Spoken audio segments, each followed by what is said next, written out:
आप बताइए, जब पलायन हो रहा था, अजीत डोभाल और देश के गृह मंत्री जी आईपीएल देख रहे थे। आखिर देश की जनता आपको सत्ता में बैठाई है तो आपको फिल्म का प्रमोशन नहीं करना है, आपको देश की जनता के हित के लिए बात करनी है। लेकिन कहीं ना कहीं ये सरकार जब लाश पे राजनीति करना चाहती है, ये कश्मीरी पंडितों को जिस तरह से भुनाना चाहती है, ये कहीं ना कहीं आने वाले समय के लिए बहुत खतरनाक है।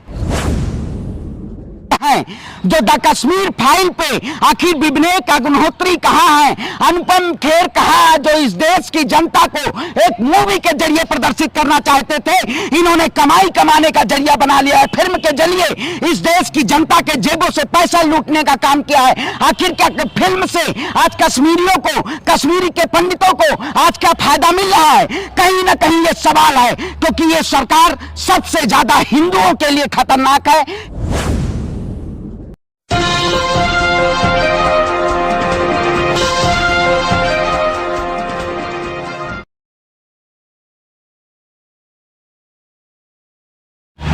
नमस्कार, मैं सरदार बलविंदर सिंह, आप देख रहे हैं नीला सलाम न्यूज़। हमारे साथ हैं जाने माने नेता श्रवण पांडे, लगातार सरकार की विरोधी रहे हैं और लगातार सुर्खियों में रहते हैं। तमाम चैनल्स पे इनकी वीडियो आप देखते होंगे। तो सबसे पहले श्रवण पांडे जी, स्वागत है आपका चैनल पर। सर, जो आज आप देख रहे हैं, लगातार पिछले कुछ दिनों में बात आ रही थी, कश्मीरी पंडित एक बड़ा मुद्दा बना हुआ है। सरकार कह रही थी कि हम कश्मीरी पंडितों के लिए काम कर रहे हैं, लेकिन देख रहे हैं हाल में लगातार कश्मीरी पंडित ही नहीं, अदर हिंदू जो कम्युनिटी के लोग हैं उन पे भी टारगेट किया जा रहा है। इस पर आप क्या कहेंगे सर? बिल्कुल, देखिए, कश्मीरी पंडित का राग हुआ पुराना है, अब पृथ्वीराज चौहान का जमाना है। जिस तरह से आप देख रहे होंगे, हमारे देश के गृह मंत्री ये कहीं ना कहीं आईपीएल देखने का काम करते हैं और मूवी प्रमोशन का काम करते हैं।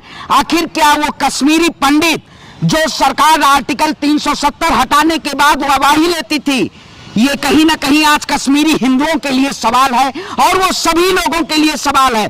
जो सरकार आपने देखा होगा, शायद 1990 के बाद आज 2022 के दौर में ही 21वीं सदी में है हम, और उससे भी भयानक स्थिति आज वीडियो आपको दिखाई दे रही होगी। मैं सलाम करता हूं आप जैसे पत्रकारों को कि आपने आज इन मुद्दों को उठाने की बात कही, क्योंकि बहुत सारे टीवी चैनल थे इन मुद्दों को दबाना चाहते थे। इस टीम मीडिया के मुद्दों को उनको बेकैद करके रखा जा रहा है कि एक जनता के बीच में जो एक जनादेश है, वो कहीं ना कहीं आपने देखा होगा वीडियो यहाँ की, वहां जम्मू कश्मीर के एयरपोर्ट की आई, जिस तरह से आखिर वो लोग पलायन कर रहे हैं।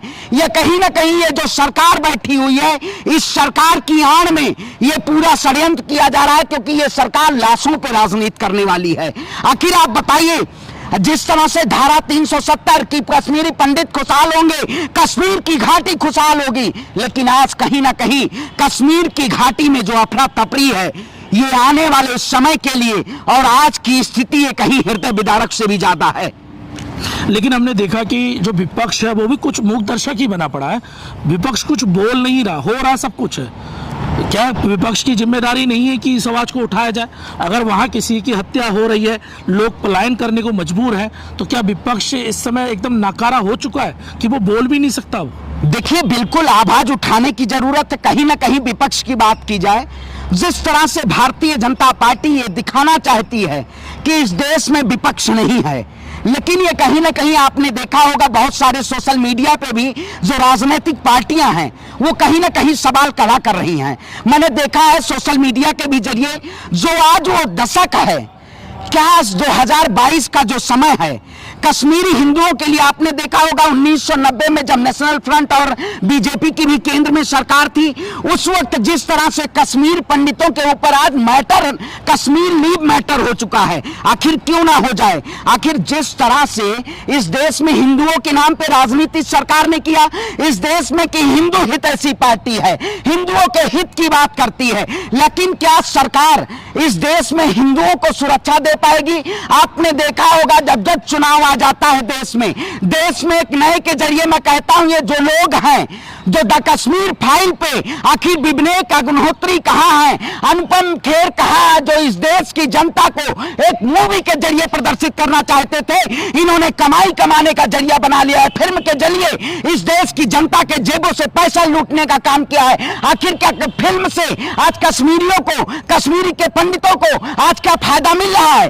कहीं ना कहीं ये सवाल है, क्योंकि ये सरकार सबसे ज्यादा हिंदुओं के लिए खतरनाक है। इस सरकार ने आज जिस तरह से पूरे देश में एक नफरत के जरिए, ध्रुवीकरण के जरिए ये कहीं ना कहीं सरकार देश की जनता को बरगलाना चाहती है। आप बताइए, जब पलायन हो रहा था, अजीत डोभाल और देश के गृह मंत्री जी आईपीएल देख रहे थे। आखिर देश की जनता आपको सत्ता में बैठाई है तो आपको फिल्म का प्रमोशन नहीं करना है, आपको देश की जनता के हित के लिए बात करनी है। लेकिन कहीं ना कहीं ये सरकार जब लाश पे राजनीति करना चाहती है, ये कश्मीरी पंडितों को जिस तरह से भुनाना चाहती है, ये कहीं ना कहीं आने वाले समय के लिए बहुत खतरनाक है। नहीं, मैं फिर सवाल वहीं लाऊंगा, विपक्ष कहाँ है? क्यों विपक्ष दिख नहीं रहा है? मैं घुमाऊंगा नहीं।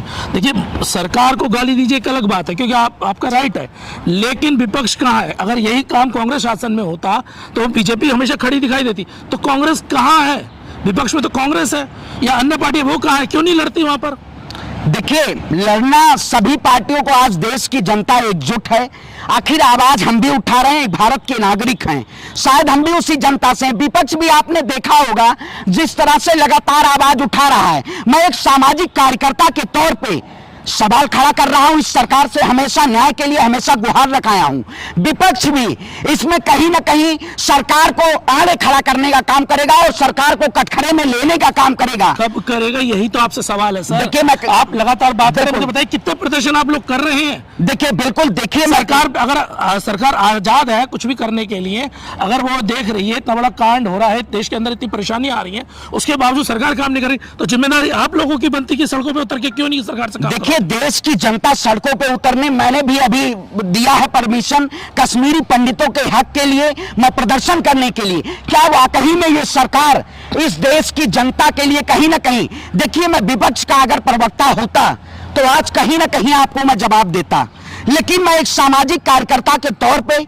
मैं ये कहीं ना कहीं हमेशा आवाज, आपने देखा होगा, सभी मुद्दों पे आवाज उठाया आया हूं। मैं सवाल करूंगा इस सरकार से, और मैं विपक्ष से भी, आपने देखा सोशल मीडिया के जरिए मैंने कई प्लेटफॉर्म पे देखे है कि जो विपक्ष राजनीतिक पार्टियां वो कहीं ना कहीं सरकार से सवाल कर रही हैं, क्योंकि वही कश्मीरी पंडित लोग थे जिन्होंने वाहवाही लूटने का काम किया। वो कहते थे इस सरकार से हम खुश हैं। आज जब सरकार उनको पलायन करने पे आज मजबूर कर रही है, तो आज वो सरकार के खिलाफ क्यों खड़े हैं? ये सरकार कहीं ना कहीं इस देश की जनता को एक ऐसे पायदान पे ले जाना चाहती है। आप देखते होंगे धार्मिक कट्टरता के नाम पे लगेगी कि आग तो आएंगे कई घर जग में। यहाँ पे केवल हिंदू और मुसलमान का घर थोड़ी है, सभी समाज का घर है। तो आज जो वहां पे ये कहीं ना कहीं जो राजनीतिकरण, ये भारतीय जनता पार्टी इस देश में एक नफरत का पूरी तरह से जो बीज बोया गया है, ये कहीं ना कहीं कश्मीरी पंडितों के लिए भी वो बहुत खतरनाक हो रहा है। आज जो लोग खुशहाल मना रहे हैं कि मुसलमान को एक टारगेट करके भारतीय जनता पार्टी ये कहीं ना कहीं अपनी सत्ता में रहना चाहती है, और हिंदू के कश्मीरी पंडितों के लिए ये सरकार केवल एक प्रोपेगेंडा के जरिए वोट लेने का इसका एजेंडा है। इसने किसानों के नाम पे वोट लिया, हिंदुओं के नाम पे वोट लिया, मुसलमानों के नाम पे वोट लिया, युवाओं के नाम पे वोट लिया।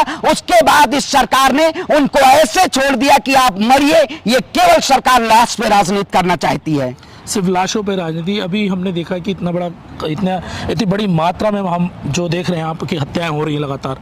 कभी किसी के ऑफिस में घुस के लोग मारते, कभी किसी के ऑफिस में घुस के मारते, टारगेट किलिंग जो चल रही है। लेकिन राहुल गांधी जी गायब हैं, विपक्ष का एक बड़ा चेहरा है, राहुल गांधी जी बाहर नहीं आ रहे हैं।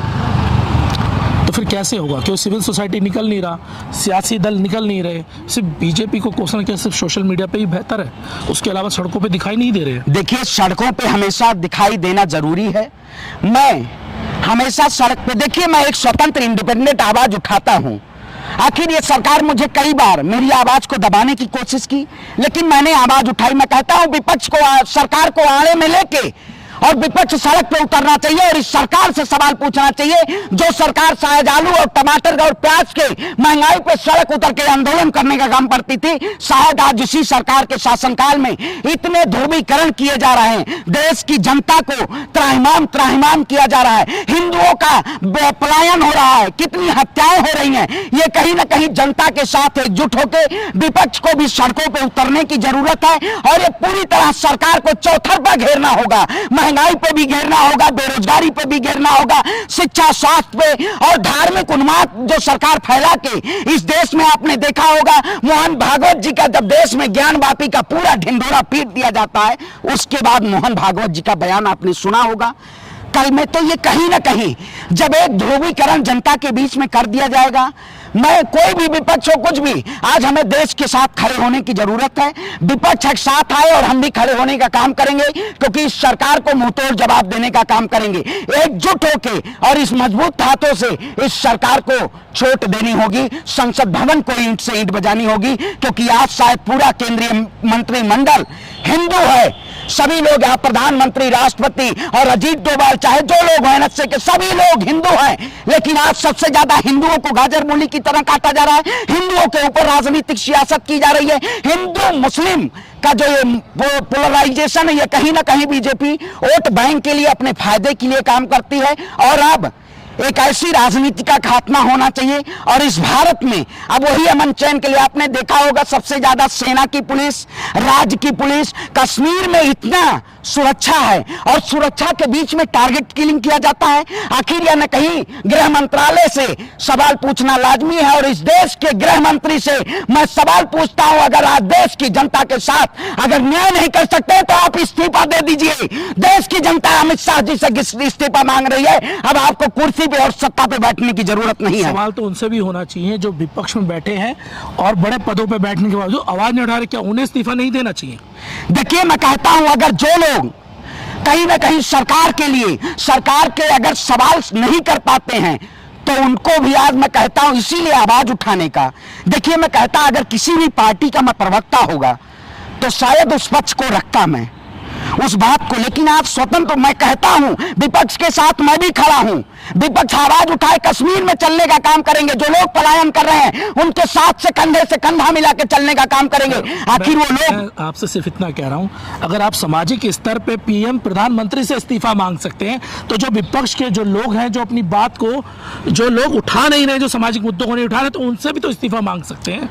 देखिए, सामाजिक नेता, सामाजिक कार्यकर्ता के तौर पे मांगने का अधिकार है नहीं है, क्यों नहीं मांगते आप? देखिए, तो मैं कहता हूं लोकतंत्र में सत्ता से सवाल किया जाता है, क्या विपक्ष से नहीं होना चाहिए? नहीं, विपक्ष के भी होना चाहिए। सत्ता और विपक्ष का इसीलिए विपक्ष को मजबूत इसीलिए चाहिए होता है कि वो सरकार से आड़े, सरकार से जवाब सवाल करे। तो मजबूत कर रहा है ना विपक्ष। बिल्कुल। देखिए, मैं कहता हूं, फिर मैंने कहा कि एक सामाजिक कार्यकर्ता के तौर पे मैं किसी पार्टी के पक्षधर में, किसी पार्टी के अगर आवाज उठाता, मैं पार्टी के तरफ से अगर मैं यहां बैठता तो शायद बहुत क्लियरिटी आपको इसका जवाब मिल जाता।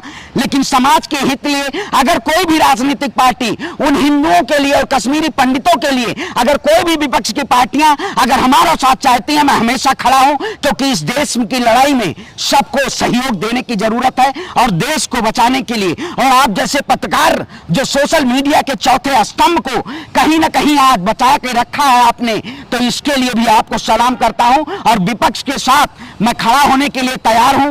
एज एक सामाजिक कार्यकर्ता के नाते मैं इस सरकार से सवाल करता रहा हूं, लेकिन अगर विपक्ष कहीं भी मुझे अगर रखना चाहता है तो मैं खड़ा होने के लिए तैयार हूं। जी, हमारे साथ थे, आपने देखा बेबाक आवाज है, समाज की आवाज को हमेशा उठाने की बात करते हैं। जो गलत इस समय सरकारों के माध्यम से हो रहा है, जो गलत कार्यक्रम हो रहा है, उस पर भी खुलकर अपनी बेबाकी के साथ बात को रखते हैं। तो चैनल को समय देने के लिए बहुत बहुत धन्यवाद आपका, तहे दिल शुक्रिया। तो अगर वीडियो पसंद आए, वीडियो को लाइक कीजिए, शेयर कीजिए, अब तक चैनल सब्सक्राइब नहीं आप भी ऐसे पत्रकार जो जमीनी हैं उनको आप भी सपोर्ट करिए। और बहुत अच्छी खबर जो आप सच्चाई दिखाने की जरूरत है, वो कहीं ना कहीं आज यही मीडिया, सोशल मीडिया की जरूरत है, जो जमीनी स्तर पे इस देश के जनता के लिए और जनता के हित के लिए ऐसे पत्रकारिता कर रहे हैं, जो चौथे स्तंभ को बचाने में अपना अहम योगदान दे रहे हैं। आप सभी सब्सक्राइबर से भी, और मैं कहूंगा इसको आगे ज्यादा लोगों को शेयर करें ताकि वो लोग आप दिखा सकें और सच पता चल सके देश का। बहुत अंत में इतना ही कहूंगा कि मैं सदा बलविंदर सिंह नीला सलाम से आपका अपना चैनल सपोर्ट कीजिए। धन्यवाद।